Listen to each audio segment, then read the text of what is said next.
Have you ever seen a lizard that swims like a mini Godzilla and sneezes salt?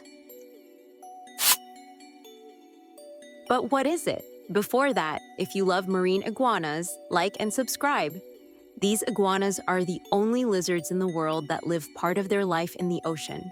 Found only in the Galápagos, they dive into cold waters to feast on algae and can hold their breath for over 30 minutes. To get rid of the excess salt they ingest, they sneeze it out. Yes, real salt sneezes, covered in spiky scales and with a grumpy look.